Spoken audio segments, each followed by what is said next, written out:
The sad trend, romanticizing mental illness. Have you ever questioned why sadness, a seemingly negative emotion, is increasingly being romanticized in modern society? In the digital age, a rather intriguing trend has emerged. The romanticization of sadness, the glorification of an emotion that is inherently distressing, has become a common theme across various platforms. From melancholic song lyrics to the emotive dialogues in films, and from the dramatic narratives spun on TV shows to the heart-wrenching posts on social media, sadness has become a celebrated sentiment. Take a moment to think about it.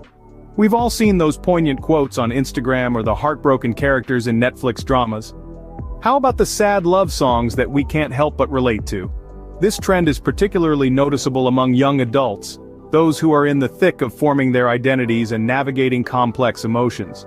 But why is this? Well, some argue that there's a kind of beauty in sadness, a depth that happiness simply can't reach. It's become a badge of authenticity, a testament to the human condition. In a world where so much is superficial, experiencing sadness is seen as a sign of being genuine, of truly living and feeling. It's also worth noting how the internet has played a significant role in spreading this trend.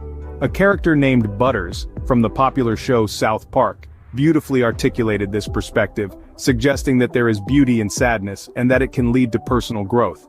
This sentiment resonates with many and is shared widely online. However, as with most things, there are two sides to this coin.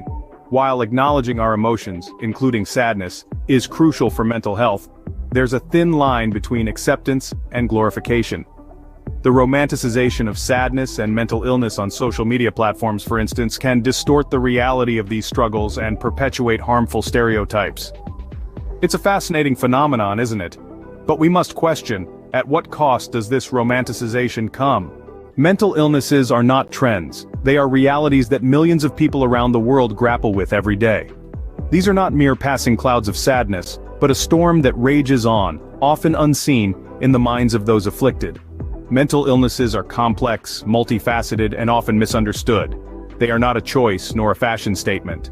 They are conditions that permeate every aspect of a person's life, altering their thoughts, feelings, and behaviors in ways that can be deeply distressing and incredibly challenging to navigate. News stories have recently highlighted this disturbing trend of romanticizing mental illness and sadness, which can often distort the reality of these struggles. A Medium article, for instance, warns about the glorification of sadness on social media platforms. It's important to remember that these platforms often present a distorted, filtered version of reality. And when mental illness becomes a trend, we risk reducing it to an aesthetic, a hashtag, or a fleeting social media post. On another note, Fox News commentator Bill Maher criticized Hollywood for romanticizing gun violence, highlighting the industry's responsibility in shaping public perceptions. This is a poignant reminder of the influence media has on our views, including our understanding of mental health. Just as the constant portrayal of guns as a solution to problems can contribute to a culture of violence, the depiction of mental illness as a desirable state can perpetuate harmful stereotypes and misunderstandings. In this context, it's critical to remember that mental illnesses are not glamorous. They are not a badge of depth or a proof of sensitivity. They are serious conditions that can lead to significant distress and impairment. When we romanticize mental illness, we risk trivializing the real, often devastating experiences of those who live with these conditions. It's time we address this issue head-on, challenging the misconceptions and showing mental illness for what it truly is, an aspect of human experience that deserves understanding, empathy, and respect.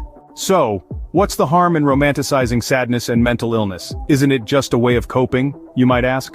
Well, this is where it gets tricky. As with any trend, it's not about the act itself but the implications it carries. When we romanticize sadness and mental illness, we're not just acknowledging their existence. We're painting them in a light that can be misleading and even harmful. This trend can foster misunderstanding about what these conditions really entail. Sadness is a normal human emotion, but chronic sadness or depression is a serious medical condition that requires professional help. By romanticizing it, we risk blurring the line between these two, leading people to believe that their debilitating symptoms are a normal part of life. Further, it promotes harmful stereotypes. The brooding, tortured artist or the melancholic, introspective philosopher might make for compelling characters in a story, but in reality, mental illness doesn't make one more creative, profound, or interesting. It's a struggle, often a silent one, that millions around the world face every day. It's not glamorous or romantic, it's painful and challenging. The most dangerous implication, however, is that it could discourage people from seeking help. If sadness and mental illness are seen as desirable states, then what motivation is there to seek treatment? Why would anyone want to get better if their suffering is seen as something to be admired? Additionally, when we focus on the romanticization of these conditions, we're also neglecting the importance of mental wellness. Instead of encouraging people to wallow in their sadness, we should be promoting practices that support mental health, like mindfulness, exercise, and reaching out to loved ones or mental health professionals when needed. The danger lies not in feeling sad, but in the glorification of sadness as an ideal state of being. It's crucial to remember that it's okay to feel sad, and it's equally okay to seek help when sadness becomes overwhelming. Contrary to what some social media trends might suggest, there's nothing romantic about struggling with mental illness. It's a serious issue that deserves our understanding, empathy, and action. We've established the problem, but how do we go about changing the narrative? Let's begin by acknowledging that change starts from within. We need to recognize our own biases and perceptions, then challenge them. It's about questioning what we've consumed and normalized. Whether it's a character's glorified sadness in a TV show or a viral video on social media romanticizing mental illness. Next, we can promote accurate representations. Just like Hollywood's portrayal of gun violence as the solution to problems has been criticized, the portrayal of mental health and sadness also needs scrutiny. Let's start demanding more realistic depictions, where mental health struggles are not just plot devices or aesthetic elements but parts of a complex human experience. Open conversations are another crucial step. How often do we talk about mental health in our daily lives? Not as a fleeting comment or a meme, but as a serious conversation? Let's break the silence. Let's make it okay to talk about our mental health struggles without fear of judgment or ridicule. Then there's advocating for mental health awareness and education. We need to understand that mental health is just as important as physical health. It's not a sign of weakness or something to be romanticized. It is a part of our human experience, and it deserves respect and understanding. Let's push for more mental health education in schools, workplaces, and communities. Lastly, let's use our platforms responsibly. If you're an influencer, a creator, or even just a regular user, remember, your posts have impact. Let's use our voices to spread positivity and understanding rather than perpetuating harmful stereotypes. Changing the narrative starts with each one of us recognizing and challenging our own perceptions and biases. Each step we take, each conversation we initiate, each post we share responsibly, brings us one step closer to changing the narrative around mental health and sadness. Let's start now. We've delved into a complex issue today, haven't we? We've journeyed through the labyrinth of a trend that's been escalating in our society, the desire to be sad and the romanticization of mental illness. We've looked at how this trend is not just a fleeting fashion statement, but a stark reality for many. We've examined the dangers that lurk beneath the surface of this trend, how it can distort our perception of mental health, turning it into a spectacle rather than a serious issue that requires understanding and empathy. We've seen how it can undermine the struggles of those truly suffering, reducing their experiences to mere aesthetics or punchlines. We've also explored how we can change the narrative, how we can foster a culture that acknowledges sadness as a part of life, but not the entirety of it. A culture that understands mental illness is not a trend to be followed, but a condition to be treated with respect and compassion. But why is this change necessary?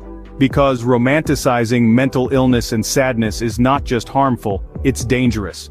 It can lead to misinformation, perpetuate harmful stereotypes, and even discourage people from seeking the help they need. It can blur the line between reality and fiction, making it harder for us to distinguish between the two. We need to strive for a society that recognizes the complexity of these issues, a society that understands the importance of mental health and respects the experiences of those battling mental illness, a society that promotes empathy over aesthetics, understanding over misunderstanding, and support over stigma. Remember, sadness is a part of life, not a lifestyle. Let's strive for understanding, not romanticization. Thank you for joining us today, and if you found this video insightful, don't forget to like, share, and subscribe to our channel for more thought-provoking content.